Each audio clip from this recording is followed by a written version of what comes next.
And we're live. I am doing a Q&A today to answer all of your questions about eczema and healing. I sent out an email a couple weeks ago asking for ideas for content about what would be helpful on your journey, and we've had a flood of emails come through. So I thought, why don't I just hop on a Q&A and answer them all. For those of you who don't know me and you're new to my world and the world of healing eczema, I'm Alicia Stanhope. I'm an eczema warrior and I'm a clinical nutritionist.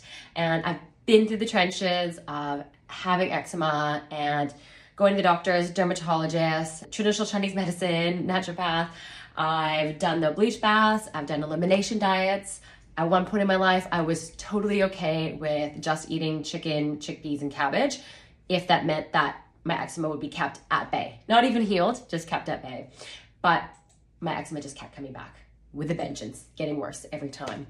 So I know how hard it is, and I know what it's like to be up at all hours, scratching, Googling how to heal eczema, how to manage it, trying everything, buying cupboards of supplements, cupboards of creams, spending so much money on testing, and ending up back at the same spot again and again. So I hear you, I know it's challenging, but I just want to let you know that healing is possible. And we've had hundreds of people, near 1,000 now, go through the Love Your Skin program and come out the other side. And they have the tools and the resources to manage their flares and prevent them. So I love talking about Diana and Alex because they've just messaged recently. They're 1, 2, maybe even 3 years now past the program. And the first sign of a flare, they know, okay, what do I need to do to stop it, the full flare in its tracks? Because you can't cure eczema, but you can have the tools and the resources to be able to prevent it from turning into a 3-month flare or a 3-year chronic flare like it did for them. If you have any questions as I'm going through, pop them in the chat. I'll try and get to them as I go. If not, I can come back and answer them. I have Alex and Vanessa on my team. They're going to be active in the chat as well, or in the comments if you're watching this after. So if you have any questions or need support, comment help below and they'll reach out. One of the reasons I love connecting on these lives and webinars, sharing other eczema warriors' experiences, is that there's so many commonalities in our journeys. And it's one of the first things that we do in the Love Your Skin program is we do a little introduction and people are like, oh, that happened for me too. So here you can see some questions. Why did my eczema go away and then come back in my 20s? This is textbook eczema. So let me know in the comments below, comment yes, if that was the same for you. Can typically be around a major life event or some sort of stressor, either internal or external. So it could be some sort of infection in the body, maybe a gut infection, maybe you went traveling, whatever it is. There's always a piece where the body hasn't been well since. And then, so common here, my eczema went away at 25 and then came back.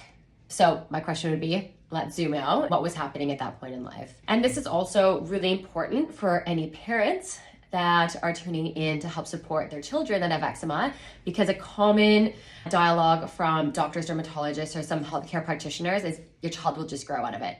And yes, they do. But I work with, and our team, the Love Your Skin program, all of the adults where their eczema has come back with a vengeance. So it is really important to be addressing, why do you have eczema in the first place? Because eczema is inflammation inside the body and dry skin. So if you just have dry skin, that's dry skin. But otherwise, if you have that immune reaction too, that's eczema. So that's what we need to be addressing. And that's what we're going to talk about today.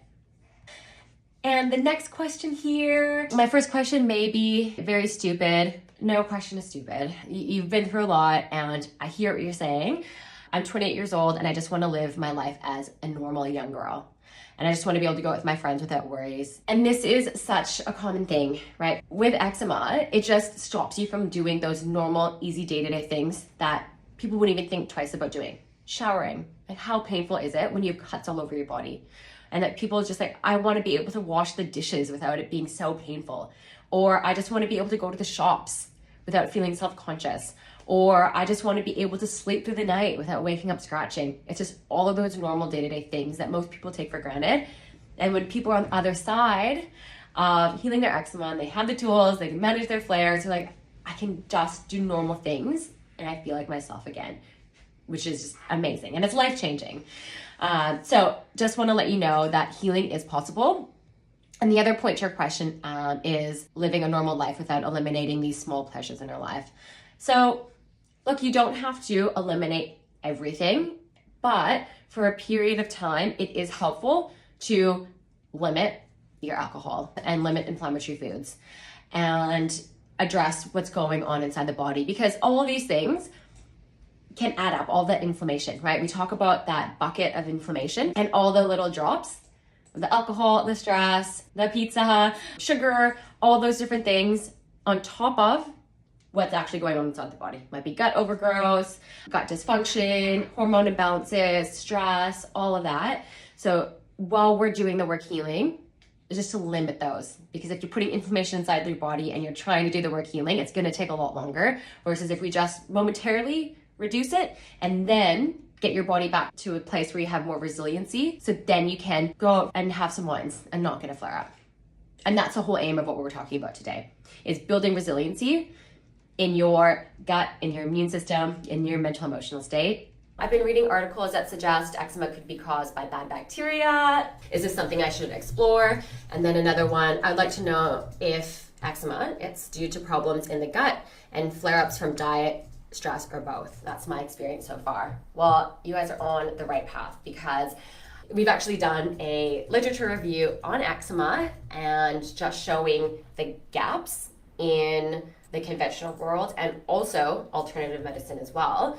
And you have all this research in immunology and gastroenterology, in psychology, even in the nutrition and naturopathic world, but there's no guidelines that encompasses all of them, which is why it's cool with what we're doing, because we're looking at that whole body mind approach. Majority of the research is on allergies and the immune system, because eczema is dry skin plus inflammation. So then you get a hyperimmune response because of that inflammation. And when you have dry skin, you have more exposure to the outside world, and that can create more of an immune response as well. So there's a lot of research in that. And then also actually in the microbiome and gut function. So you're on the right path. There is a direct connection from your gut to your brain and to your skin. So really, really important that this is addressed. And then the comment about stress. Who here has gotten itchy when they're overwhelmed or stressed? 100% me. And across the board, when we speak to our clients in the Liver Skin program, 99% of people put their hand up and say yes. So this stress component is so big. And I'm not saying that you have to live in a world of rainbows and butterflies, avoid stress. It's just about having the tools to manage stress and to build resiliency, which somebody has asked a question on this a little bit later. Some other questions. I've tried to monitor food, can't tell, stress, can't tell, I have no idea. That's hard. If you're in a chronic flare, it's going to be probably multiple things, and it's hard to isolate it. So this person had also said, in my 20s, it went away all on its own, and one day it just stopped. My feet were normal skin. In my 20s, I had it for only 2 years, and it's been 4 years and 2 months. I've tried all the different things before. So discovered it in the late 40s, allergic to dairy. I don't have an enzyme in my body to digest dairy, so it's not lactose intolerance. Well, actually, if you don't have the enzyme lactase, which is what breaks down dairy, that is a lactose intolerance. And dairy is a common trigger for eczema. It's not always. So again, that's why people will go on Google, now ChatGPT, and research, common things that trigger eczema. And one of them is dairy, going to be gluten, and can be nightshades, tomatoes, eggs. We have so many people coming in with so much research. So all of that is true, and they can be big triggers for people, and there are common triggers, but you have to see what works for you. So you have to test it on yourself. And the thing is that just because at that moment in time you're reactive to something, to gluten, unless you're celiac, or to dairy, or to whatever foods. I see somebody had said, every time I eat tomatoes or chili, my eczema gets worse. That's super common. But that doesn't mean that that's a forever thing. It's just saying, hey, these are little symptoms, and my body's not reacting to this food. We need to address that. So then we think, okay, what's happening in our gut? Whenever there's a food sensitivity, we go straight to the gut. what's happening in my gut. And if you haven't already, I would highly suggest doing our eczema symptom score test. So comment test below if you haven't done that. And then you can start looking at and getting in tune with, oh, what's my gut telling me? Do I have gut symptoms? And sometimes you don't have obvious ones. And if you are feeling stuck, do this test, but then also there's testing that you can do as well, which is really, really helpful across the board. So this person said, I also drink kombucha.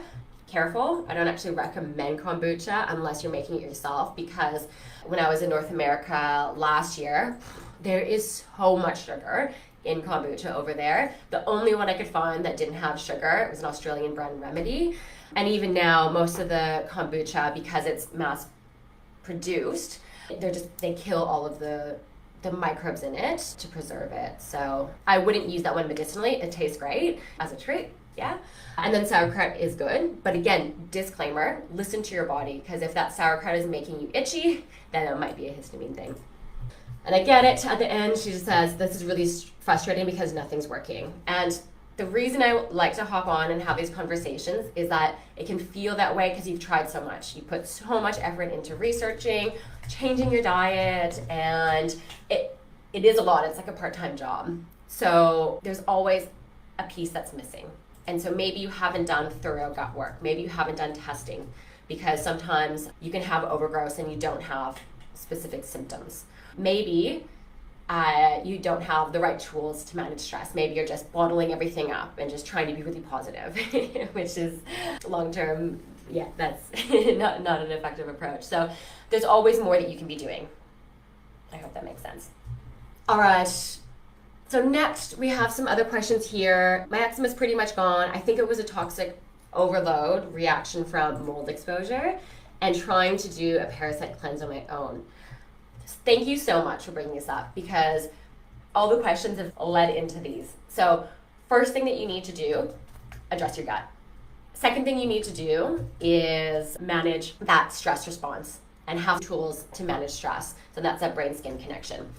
And then once you've done that, typically we see the symptom scores reducing. And then if we're still like, okay, there's something not there, we're still in flares, you've had a very remarkable health history, and there are some red signs that you've been living in a house that has mold in it, then that's when we're going to start digging deeper into, is it mold or maybe is it heavy metals? So much that you can do, and we wouldn't address this until a few months in, or unless there's a big picture that's been painted, but that is common, because that mold, for somebody that doesn't have eczema, they could be in a house with mold and it wouldn't affect them. But because we do have more sensitive immune systems, they can colonize in our body, and then they can start taking over your immune system. And then when you go in and try and kill them after they've colonized, then that can produce mycotoxins, which are highly inflammatory. So that mold picture can take 6, 12 plus months. So that is one that you need to be working with a specialist on that. And then they're also asking about certain foods at some point, maybe thinking it was oxalate overload. Whenever I see oxalates on the organic acid test, I'm always thinking and looking, do you have markers for mold and do you have markers for yeast?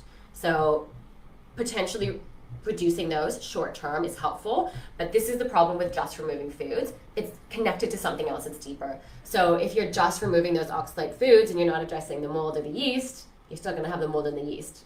And it's not always, but from our observations and our extensive experience, we see that connection quite a bit. And then that can also turn into hormone imbalances as well.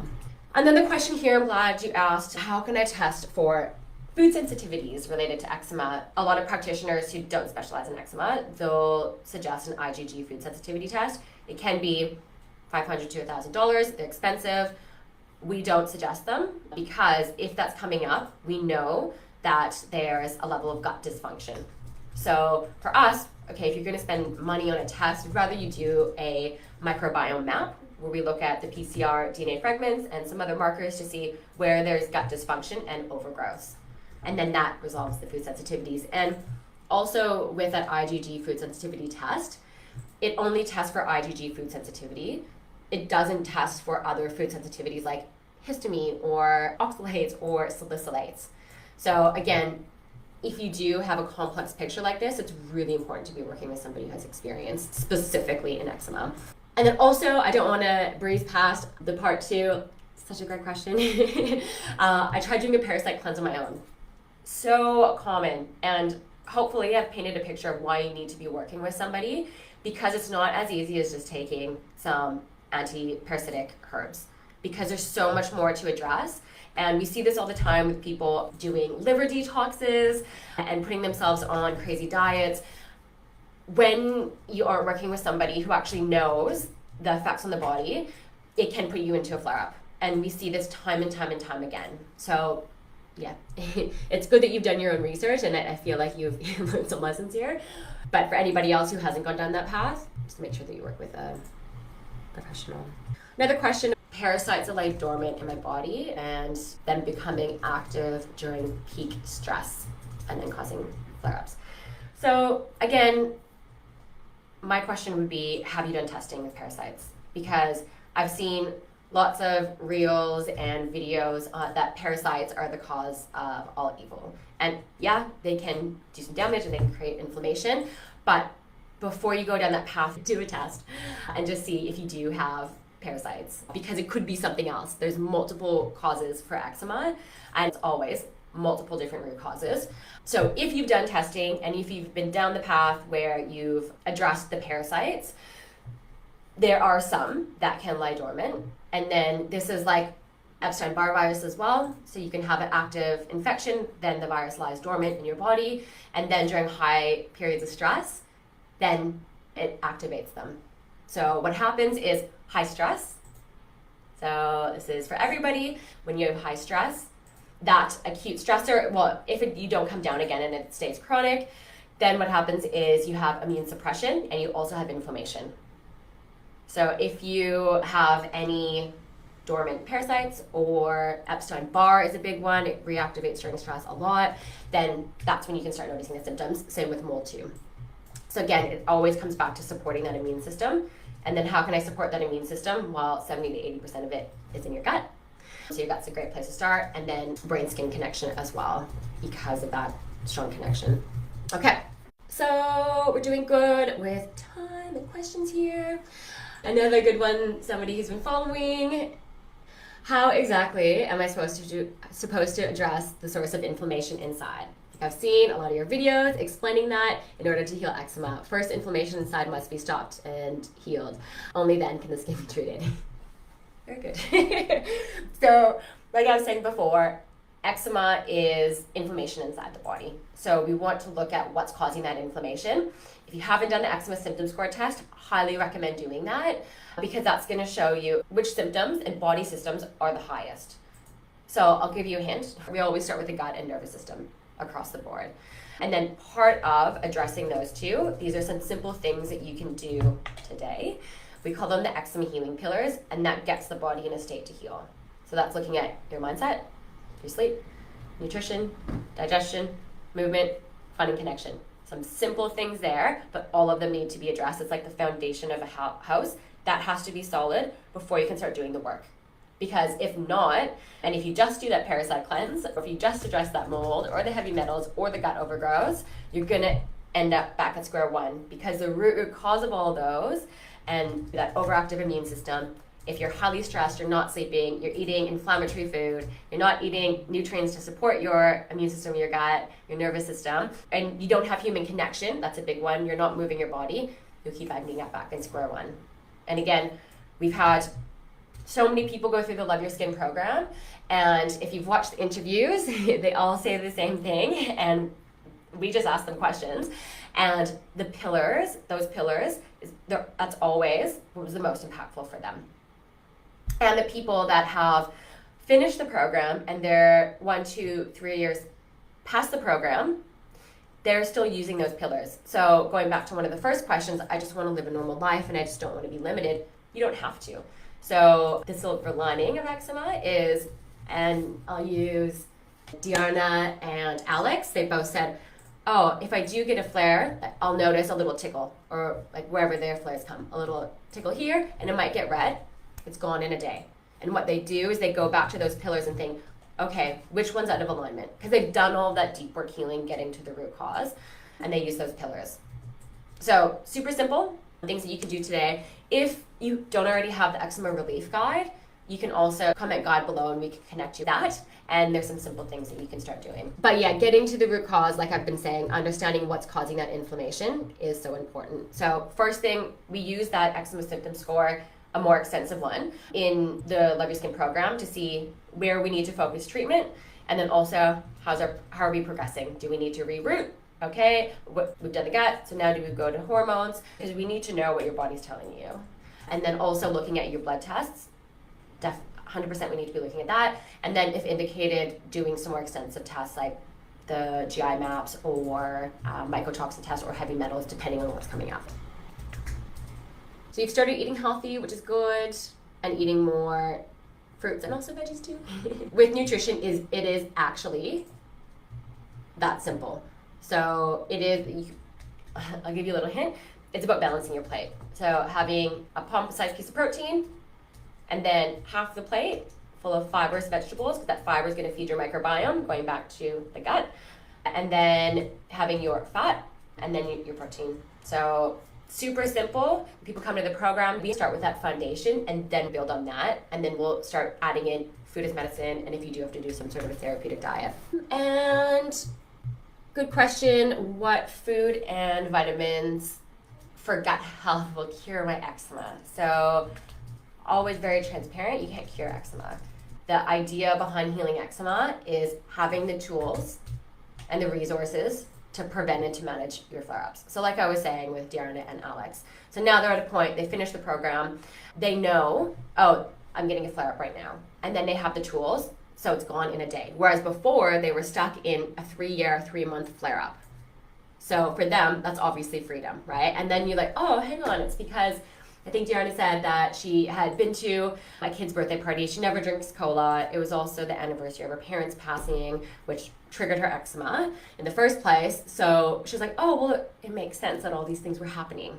So she was able to go back to those pillars. She's done all of that deep work in getting to the root cause, and that prevented it. And now she's like, well, I totally understand why I was in that flare-up in the first place. So that's the first thing on curing eczema. Then the question about what foods and vitamins for gut health. Well, again, you don't want to aim blind in the dark. We want to know what's actually going on in your gut, because it can be so many different things. And so if you have either, let's say, intestinal permeability, you might have overgrowth, you might have poor enzyme production, you might not be digesting fats. We need to know which of these is happening, because there's specific supplements that you need to take. And depending on it, let's say you have all of them, which is quite common with eczema, there's a specific process that you need to do to address all of it. Otherwise, it's going to put you in a flare-up. So I wish I could give you a black and white answer, but it isn't. Yeah, it always goes back to what's coming up in your body. So another question, I would like to know how to have lasting relief for itching. I can only get short-term. Great question. Essentially what I've been talking about today. So understanding where inflammation is coming from inside the body, address that, listen to your body, right? You might get some relief and then you might have some more symptoms. So then that's just saying, oh, we need to be digging a little bit deeper. I've been there before and it can be really frustrating, but just keep digging. Keep unpeeling back the layers of the onion, because let's say we're talking about going back to the gut, you have one of those markers or all of them. Just addressing that is a surface level approach. Keep unpeeling the layers of the onion, because you want to know, how did I get to that point where I had all this gut dysfunction and overgrowth? Was it because I was eating inflammatory foods? I was eating processed foods, I was drinking a lot of alcohol. That was definitely me in my 20s. I look back and I'm like, well, yeah, I didn't treat my body that well. I was going to bed late, I had a fun time, but I was putting my body through a lot. So you want to understand, how did I get to that point? Because there are shifts that you do need to make, because your body can only take so much. And then that wear and tear from the high stress, the medications, the maybe exposure to mold or whatever it is, sleepless nights, high stress, is going to lose resiliency at some point, and that's where we get to. So that's the key to long-term relief. And then getting your body in a state to heal by focusing on those healing pillars and then just referring back to those. Okay, another question. This person said, I have a million questions, like, is psoriasis an autoimmune condition? Yes, it is. Is it food related? Yeah, food could be a trigger, but there are certain microbes in the gut that overgrow that can trigger psoriasis. So again, starting with the gut. Any immune condition, start with the gut. Can we get flare-ups because we lack something in our body or allergic to stuff? So yeah, nutrient deficiencies is a common one as well. And then also allergies. So if your immune system, you have that hyperimmune response and you're exposed to these allergens, then that will create an immune response. But the idea isn't just to avoid all of those allergens. The idea is to work on your gut so we can build a more resilient immune system so then you don't have this exaggerated response. And I'll give you an example of Carla. She finished the program and we actually have a couple interviews. I've done another full interview with her. And she was saying every single time I'd be around somebody who's cutting grass, I would just be like so stressed. I'd be rolling up the windows because I knew my allergies were going to go crazy and my skin was going to flare up. And so after doing this work, healing her gut and supporting her liver, working on the brain-skin connection, she's been in the US and she's been she helped move a house, so she was exposed to dust. They were driving past somebody mowing the lawn. She's like, I kept the windows down and I didn't have to stress out. So you'll always have that IgE response, but is it going to be that exaggerated big response that puts you into a flare-up? And then you had some questions about, does medication for migraines mess with medications for psoriasis? There's so many different medications for migraines and psoriasis. You'd have to double check with your doctor or with your practitioner. All right. Mindfulness tips or breathwork tips you'd recommend for reducing flares and healing. Love this question, and I love that you're thinking this way. So having tools to support that brain-skin connection is so important. So breathwork is the best way to regulate your autonomic nervous system. So it's such a great tool that you can do right now, or you can actually do a breathwork session. So we actually have weekly breathwork sessions in the Love Your Skin program because it is so effective. And it is something, most people just don't know how to breathe and they're shallow breathing because they're always stressed. So you're just like either tense up here and you don't even notice and you're not actually using your full diaphragm. So you can do just simple box breathing, breaking up in the middle of the day. The best way is to have a little daily practice because it is like a muscle. Doing all this work in terms of the brain skin is like a muscle. And then when you are stressed and you're noticing stress, it might be feeling itchy or tension, feeling flushed, your heart rate increasing, then you can also use these tools as well. And then mindfulness too, it's just getting outside your head. So just pausing, thank yourself for noticing maybe that you're feeling overwhelmed or whatever it is, tag that emotion, label it, and then noticing something outside in your space. One of my favorite tools is walking because you get that rhythmic movement, which is really good for the nervous system. You get to the side-to-side movement because when you're highly stressed, you get that focus, right? You get the focus because you need to run. So what you need to do is also, if you're stressed, to signal safety is to look side to side. So walking just naturally does that. And then you're out in nature too. So super simple things that people can just breeze past. And another thing that I love for regulating the nervous system is a 30-second hug. Love it. Okay, we have a couple questions that have come through. Yes, I have eczema. For me, my eczema before 10, it was bad when I was 10. Went away. Well, if I say went away, it was just in my creases and I could just live with it. I'm in my 20s, it came back and then it was just there. And then it came back with a vengeance when I was studying. And then also during and after a breakup, that was a big red flag for the brain-skin connection for me. So yeah, I've had an extensive journey. Questions. Is a carnivore diet good for eczema? Many people report good results. Apparently it's a good elimination diet. Well, I'm very glad that you asked this. So whenever people come in and say that they feel better on a carnivore diet, I'm always like, oh, okay. What happens when you eat vegetables? So typically that's a red flag for us, that it's a specific food sensitivity. And so yeah, you can get relief when you cut everything out, but is that a way that you want to live? And that's where a lot of people come to us and, well, I actually do want to be able to go out for pizza at some point with my family or my friends. And yeah, I do want to be able to eat vegetables or ice cream or whatever it is. So our whole approach is thinking, well, why can't you eat these foods? So yeah, people do feel better, but is that a long-term approach? That part, plus also the effects on your microbiome and your nutrient status. So again, we can use these therapeutic diets or elimination diets in the short term, but you need to be doing that work, understanding, well, why, and getting to the root cause. I can't take probiotics or anything fermented. A lot of anti-inflammatory or high in histamine. How do you work on the gut when you can't have these? Great question. You've been on this journey for a little while. So high histamine foods isn't the problem. So again, we need to be looking at the whole body as a system and think, what else is causing histamine response? So for the most part, when people have a reaction to fermented foods, probiotics, we were talking about sauerkraut before, so they have an overgrowth in the gut that are producing histamine. Or stress creates neuroinflammation and histamine in your brain. And if you do have any allergies, that's creating histamine too. So again, always going back to, right? I feel like I keep repeating myself, but it's nice that it keeps looping back to, let's heal the gut and manage that stress and anxiety. If that's what's happening for you, there's a period of time where you have to minimize that because that's obviously causing a flare, and that can create hives and red skin, and it can be quite reactive it's not everybody, so don't just remove all these foods.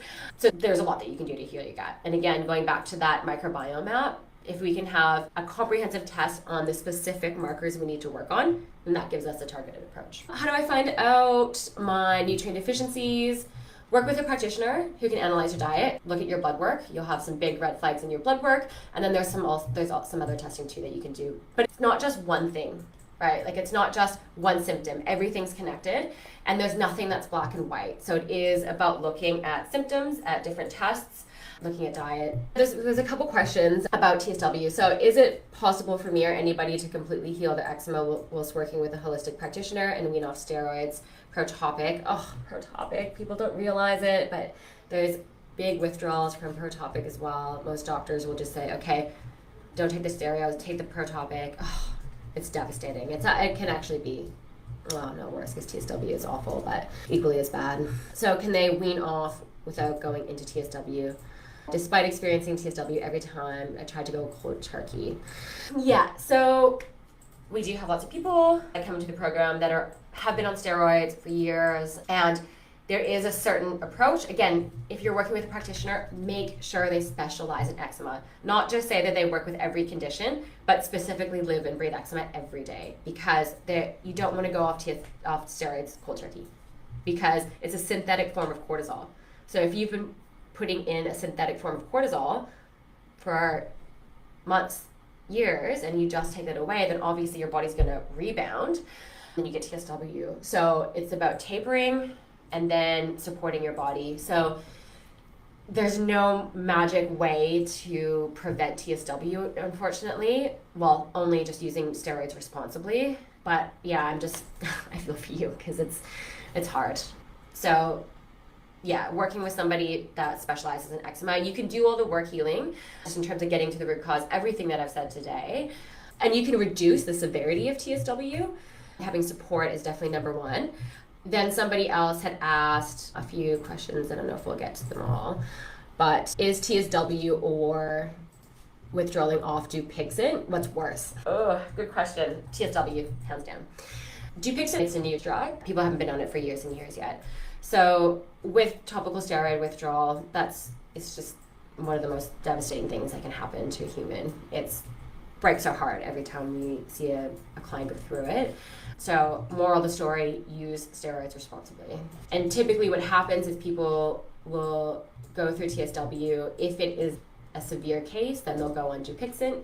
And it's been the trajectory where we get people that have done TSW, done Dupixent, and then they come to us wanting to do all the work internally so they can wean off Dupixent. And that is possible. We've had Laura, who else?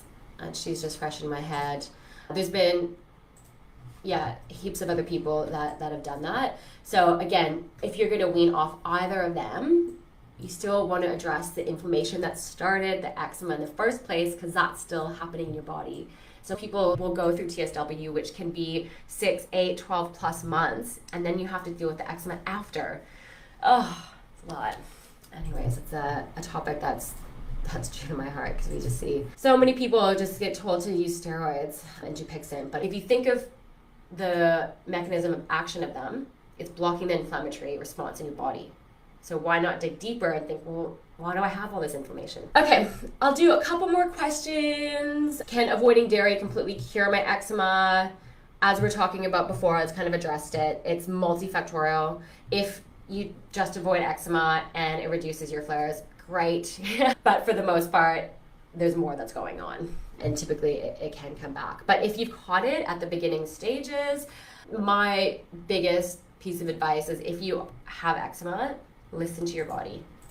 That's the engine light in the body going on. That's saying, hey, I need some love. So if at that first sign of a flare, you can deal with it and you do what I'm talking about today, then that will prevent you from going into full body flares and chronic flare up. Oh, this person asked, why do doctors and specialists not have a clue? I do want to touch on that, because there can be, if people have been in this world as you have, you're 67 years old, I've had no less than 9 different diagnoses, and I've never had any other treatment offered other than topical and oral steroids. Very common. So we get a lot of people that come in that are just really frustrated because they feel they haven't been heard and they haven't been given the time and the care. With the conventional model, you have a short 5, 10, 15 minute, if you're lucky, consult. And they use the tools that they have, which are topical steroids and oral steroids. So they don't have the time to be looking at a full health history and to be monitoring you every week and doing check-ins. That's just that model. So that's why you need to understand that there's that model, and then that's their way of thinking, and those are the tools that they have, medications. But then if you see, let's say, a nutritionist or a naturopath or holistic practitioner, make sure that they are educated, because there's a lot of fluff around, that they have more tools and they look at a full whole body approach.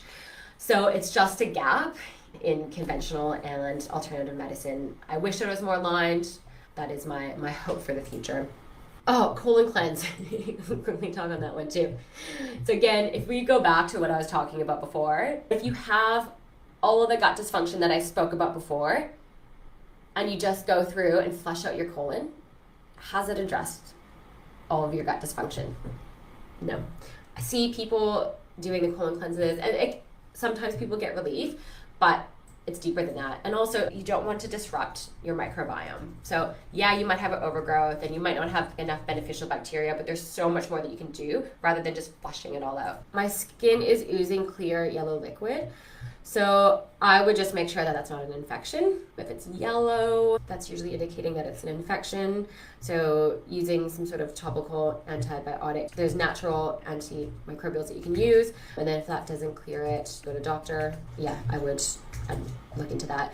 Let's say it's clear ooze. And if it's more moist, and if you're in that red inflamed phase, then a zinc oxide is really good, and a nappy rash cream, because it dries it out, and zinc is essential for wound healing and your immune system. Across the board, all of our clients love that.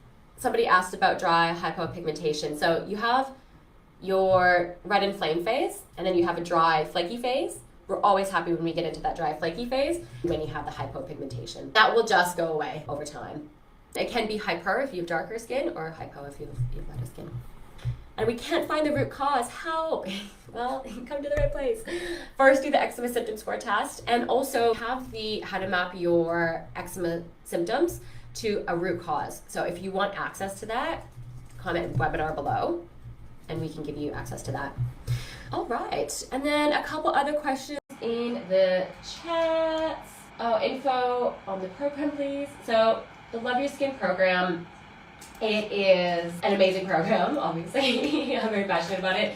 We bridge the gap between conventional medicine and alternative medicine and neuropsychology, because all of those need to be addressed. And we look at getting to the root cause, what's happening inside your body specifically, and then monitoring symptoms and addressing what's coming up in the blood work and the lab tests. and then also getting the body in a state to heal. Those pillars are really essential. We talk about them all the time. It's one of our tools that we use. And then also the nervous system support, so a whole program by a neuroscientist. So it is specifically structured, every element of it, to help support your nervous system. And I don't want to go deep into that, but that one's really important. So understanding that brain-skin connection and having the tools to regulate that nervous system response is really crucial. And then at the end, you have an eczema roadmap of what triggers my eczema, and that can change over time. Your triggers can lessen. And then what tools do I have in terms of using food as medicine and different rituals and different things that you can use to help manage your flare and then prevent them in the long term, which is great. So if you do want some more info, chat with my team, comment program below, and I can get one of the girls to reach out. So I hope this was helpful today. I loved hopping on. And if you do have any other questions, always ask. I have the girls in the chat, always connecting people with resources. We have lots of live webinars, and if it is helpful, comment live below, and I can schedule more regular lives too. All right, thank you for today. It was lovely connecting. Bye.